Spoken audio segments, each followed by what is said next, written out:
Here with me is a 28-point plan, which was allegedly prepared by the United States and Russia and passed on to Kiev. Volodymyr Zelenskyy confirmed that he received the plan and that Ukrainian authorities are reviewing it. Now let's review it together. The plan starts with Ukraine's sovereignty will be confirmed. By whom? Ukraine's sovereignty is already confirmed by Ukraine and its Western partners and indeed international community. It is expected that Russia will not invade neighboring countries and NATO will not expand further. Now, here are Moscow's demands to NATO, not only to Ukraine, which will continue in this plan, including if NATO agrees not to station troops in Ukraine. It then goes into Ukraine will receive reliable security guarantees. Now, mind you, Ukraine already received security guarantees as per the 1994 Budapest Memorandum, which guaranteed its sovereignty and territorial integrity in return for Ukraine giving up the third world's largest nuclear arsenal. The size of the Ukrainian armed forces will be limited. This is something that Russia has been insisting upon since the very beginning of the full-scale invasion, wording it as demilitarization of Ukraine. Following in the same category is demand about European fighter jets not to be stationed in Ukraine and instead to be stationed in Poland. Russia will be reintegrated into the global economy. The lifting of the sanctions will be discussed and agreed upon. This is, of course, Russia's biggest demand, specifically given the latest tough sanctions by the United States and Trump administration on Lukoil and Rosneft.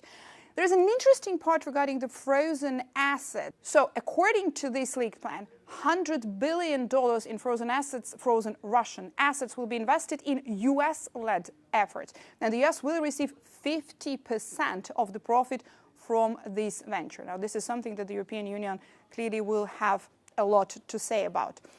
Russia also promises to enshrine in law its policy of non-aggression towards Europe and Ukraine. Not only Ukraine now, but also Europe and the European countries. Let's go to the territorial concessions here. Crimea, Luhansk and Donetsk will be recognized as de facto Russian, including by the United States. How can the United States now recognize them de facto and not de jure? Now, this is a big question, but clearly something that Moscow has been pushing upon.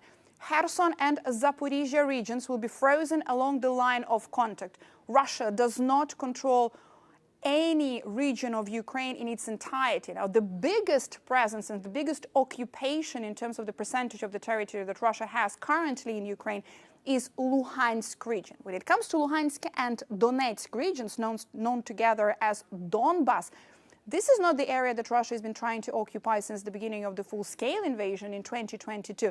This is something that Moscow troops have been trying to occupy since 2014, for over 10 years now.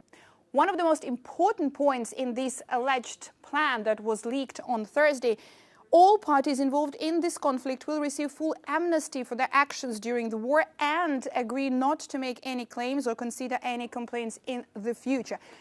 In which case, Russian forces and Russian authorities are trying to completely justify everything that their troops done in Ukraine, starting from the very first atrocities discovered when it came to the occupation of the Kiev region, which lasted for a month, and the atrocities and revelations which the world saw when it comes to the liberation of Bucha, Irpin, and the rest of the Kiev region, when it comes to the liberation of the Kharkiv region and the torture of the civilians and the sexual violence by Russian forces. Now, Ukrainian authorities did not say whether they are going to reject it or whether they're going to accept it. They do say that they're going to review that and they're going to engage in the dialogue. But clearly, some of these points are a no-go for Kiev.